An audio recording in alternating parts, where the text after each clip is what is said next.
C'est ça qui t'empêche d'avoir les résultats que tu veux. C'est ça qui t'empêche d'aller au bout de ton potentiel. Et je vais te raconter ça, je vais t'expliquer comment dépasser ça aussi, comment j'ai fait pour le dépasser. Je viens de finir de courir, je viens d'aller faire 17 km. Et en fait, au début, j'étais parti pour faire 10 km. Et au bout de 9 km, il y a un gars qui passe à côté de moi, je faisais mes lacets. Il y a un gars qui passe à côté de moi, qui courait bien. Et je me dis, waouh, ça pourrait être cool en fait de le suivre. J'adore courir avec des gens qui courent aussi bien que moi, voire mieux que moi. Et donc, il passe à côté de moi. Et là, il commence à me prendre 100 mètres, 200 mètres. Le temps que je me relève et que je fasse mes lacets. Et j'essaie de le rattraper. Et au milieu du sprint pour le rattraper, il y a un moment dans ma tête où ça fait « Ah non, abandonne de toute façon, ça sert à rien d'y aller ». Et ce qui se passe, c'est qu'au bout de 5 km, il s'était toujours pas arrêté. Donc j'arrive à 14 km et il fallait que je revienne chez moi et tout. Et à 14 km, je me dis ouais bah en fait je vais prendre un Vélib et tout. Et au moment où je me dis ça, il commence à y avoir l'image de moi qui rentre en Vélib dans ma tête.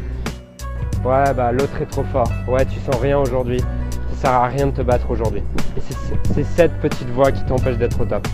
Et à ce moment-là, je me rappelle que c'est pas un fait cette petite voix, c'est juste une histoire que je me raconte.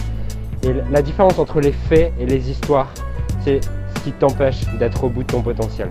Les histoires sont tes limitations. Les faits, c'est juste que l'autre était 50 mètres devant et que j'avais le potentiel pour le rattraper. Et à partir du moment où tu imagines cette histoire dans ta tête, t'en fais une réalité. Parce que ton esprit est puissant. Ton esprit, c'est ce qui dirige toutes tes pensées, c'est ce qui dirige tous tes comportements, puisque tout comportement est toujours à l'origine d'une pensée. Donc, quand tu commences à te dire que tu n'atteindras pas ton objectif, l'impossible n'est pas un fait, c'est juste une opinion. Et si tu arrives à te souvenir de ça, alors tu peux changer ton opinion. Alors tu peux reconstruire une histoire qui va te servir. L'impossible n'est pas un fait, c'est juste une opinion. Et tu peux changer cette opinion. Donc, voilà ce que je voulais te dire. Laisse-moi un commentaire pour me dire ce que cette vidéo t'a inspiré. Mets un petit like et je te dis à très vite pour de prochaines vidéos.